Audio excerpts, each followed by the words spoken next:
Plenty of windy weather at times today. It gets even windier as we go into Friday, so look for even stronger wind gusts to be with us throughout Friday afternoon.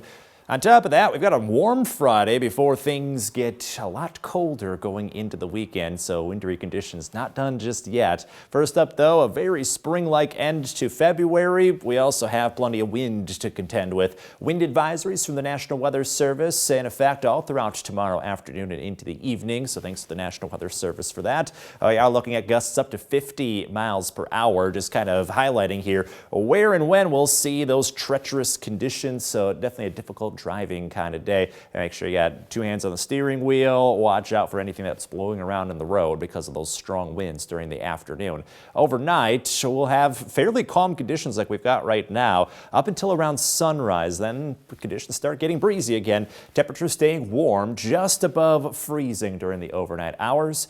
As we kick off tomorrow morning, gusts back up to around 25 miles per hour before sunrise. By the time we get to past the sunrise, winds are picking up pretty fast. We get into the afternoon, there's those scattered 50-mile-an-hour gusts with some 40 to 45-mile-an-hour gusts sprinkled in for good measure. So definitely a blustery afternoon, especially by about 2 o'clock. Between 2 and 5, we still have those strong wind gusts knocking us around. Then by 6 o'clock or later, back down to a breezy 25 miles per hour for those gusts. So even after the wind advisory expires, those conditions are going to stay breezy for a while before we have calmer conditions into the weekend. It says you plan out the end of your work week somewhat breezy early, but then getting pretty windy, especially going into the afternoon to evening hours. Temperatures back up into the upper 40s to upper 50s, so it is a warm Friday just around the corner. On top of that, we could see some spotty light rain showers. That's as a couple cold fronts come through, so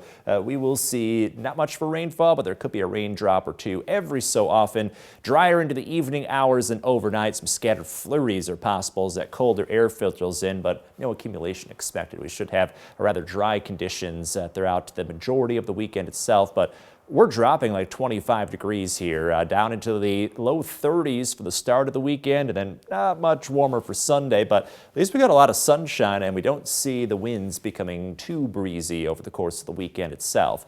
Then keep an eye on the middle of next week. Some pockets of heavy rainfall may be possible as things get back to spring-like conditions with plenty of rain on the way. You can see temperatures by then back to the 40s and 50s, so the start of March looks chilly this weekend, but then after that, right back into all that spring weather that we've had lately as we go deeper into the month of March.